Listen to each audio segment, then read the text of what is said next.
그 노란 봉투법이 뭐냐고요? 그 안전관리자가 정말 이 사업장에서 일어날 수 있는 중요한 사항이니까 좀 노란 봉투법에 대해서 궁금해하는 것도 당연하고 좀 알고 있어야 된다고 생각합니다. 노란 봉투법이라는 게 이제 우선 말씀드리자면 우리나라의 소위 집단적 노사관계를 이제 규율하는 법으로서 노동조합 및 노동관계 조정법이라는 게 있는데 거기에 이제 뭐 노동조합에 관한 거, 뭐 파업 같은 노동쟁의에 관한 거, 노동쟁의는 이제 다툼이 발생한 상황 자체를 노동쟁의라고 합니다. 그 다음에 이제 파업 같은 걸 쟁의행위라고 해서 이게 구별이 되는 것이죠. 노동쟁의하고 쟁의행위하고는.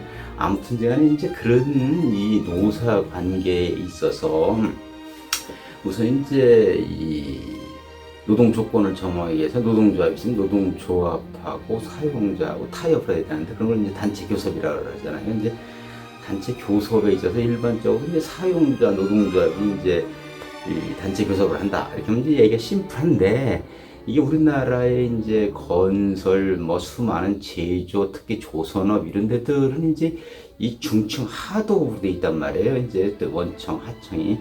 이런 경우에 이제 소위 노란 봉투법에서는 노란 봉투법이 왜 노란 봉투법인지 이따 말씀드리겠습니다. 왜 파란 봉투, 하얀 봉투가 아니고 이 노란 봉투법 말하자면 노동조합 및 이 노동관계 이제 조정법에서는 이제 요 개정에서 안에서 얘기하는 것은 이제 이렇게 이 원하청 관계에 있을 때 이 하청에 속한 이 근로자들로 조직된 노동조합이 이 실질적인 이 근로 조건을 결정한다고 이제 그들이 주장하는 이제 원청과 직접 교섭할 수 있게 이렇게 허용하는 법입니다. 이제 말하자면 이 직접적인 사용자는 그 하청의 사장들인 것이죠. 그게 아니고 이제 말하자면 현대자동차, 대우조선이면 대우조선 여기랑 이제 중간에 이제 이렇게 그 자기들 직접 사용자인 이제 하청 그 회사 사장들 말고 직접 원청이랑 이제 교섭할 수 있게 이제 하여튼 그런 내용하고 그 다음에 이제 이 소위 불법적인 파업에 대해서는 이제 손해배상을 이제 청구할 수 있지 않겠어요? 아무튼 간에 손해배상 청구할 때 이제 우리나라에서 일반적으로 이 노동조합 및 그 파업에 참여한 근로자 개인에 대해서 이제 연대해서 손해배상을 청구를 해요. 예를 들면 이제 이 어느 조선소에서 이제 소위 불법 합의 발생했다.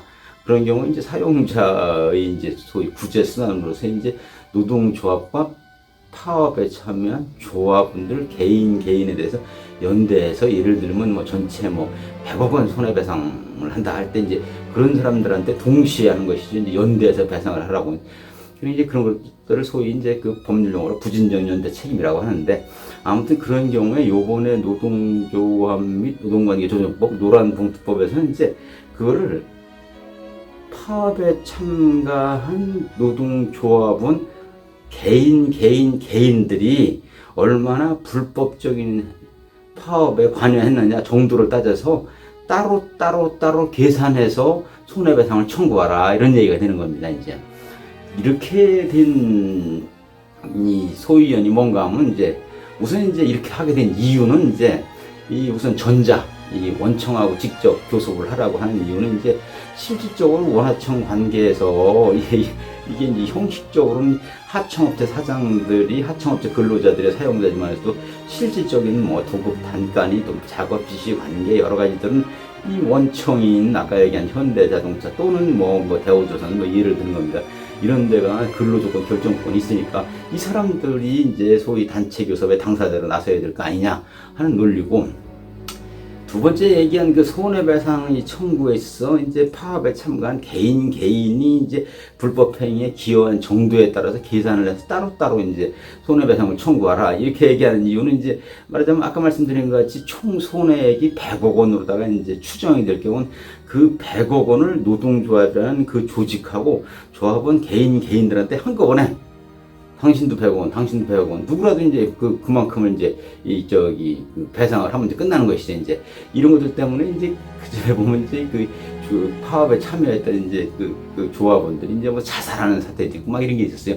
그러니까 이렇게 조합원 개인한테 무리한 이게 금전적인 손해배상 책임을 물릴 게 아니고 그 사람들이 얼마나 이렇게 불법행위에 관했는지 이제 따져서 하나하나 계산을 해서 이제 손해배상을 청구하라. 이제 이런 게 이제 그런 소위 노란봉투법을 지지하는 사람들의 논리고, 이 반대편에서는 이제 전자, 말하자면 원청과의 직접적인 단체 교섭이 이걸 허용해야 된다. 그런 데서는 이제 그게 곤란하다는 하고는, 예를 들면 이제 우리나라 공공기관 같은 경우, 우리나라 공공기관이 지금 300개가 넘을 거예요. 이제 우리나라 공공기관은 소위 그 지금 말하자면 이제 이 기재부의 공공정책국인가 뭐가 있어요. 거기에서 이 뭐 임금 가이드라인이 뭐 경영 평가니 온갖 걸 다 하거든요. 그러니까 이제 결국은 이제 그 공공기관을 설립한 주무부처, 무슨 뭐 기재부는 기재부, 뭐 통상산업부는 통상산업부, 정보통신 이런 데가 아니고 이 실질적인 근로조건을 결정하는 기재부라 이제 이렇게 단체 교섭을 하자고 나올 수가 있는 것이죠. 이제 그 논리를 그대로 따르자면. 뿐만이 아니고 아까 얘기한 이제 대우조선이나 현대자동차는 수많은 하청업체 노동조합이 또 노동조합은 우리나라가 이제 복수 설립을 할 수 있으니까 수많은 노동조합과 이제 직접 상대해야 되니까 이거는 뭔가 논리적으로 맞지 않는다. 그러니까 이런 걸 해서는 너무 노사관계가 혼란스럽다. 이런 얘기를 하는 것이고. 그리고 두 번째 이제 파업에 참가한 근로자 개인들의 이 불법 행위의 기여도를 따져가지고 손해배상을 청구한다는 것은 실질적으로 손해배상을 청구를 못하게 하는 것이죠. 이제 수많은 집단적 군집적 행위가 이루어질 때 거기서 누구 하나하나를 그 말하자면 뭐 수십 명 내지 무슨 수백 명이 파업에 참여한다 할 때 그 사람들이 하나하나 이게 소위 100억 원 손해가 났는데 100억 원 중에 무슨 100분의 1인지 1000분의 1인지 뭐 얼마인지 이 따질 수가 없잖아요. 이제 그렇기 때문에 손해배상 청구를 궁극적으로 못하게 하는 거냐. 그래서 이제 사용자들의 손발을 막는 것이다. 그러니까 이 불법적인 파업이 없도록 하는 법제를 만들어야지, 불법적인 파업이 일어났을 때 손해배상 청구를 묘하게 제한하는 법제를 만들어서는 안 된다.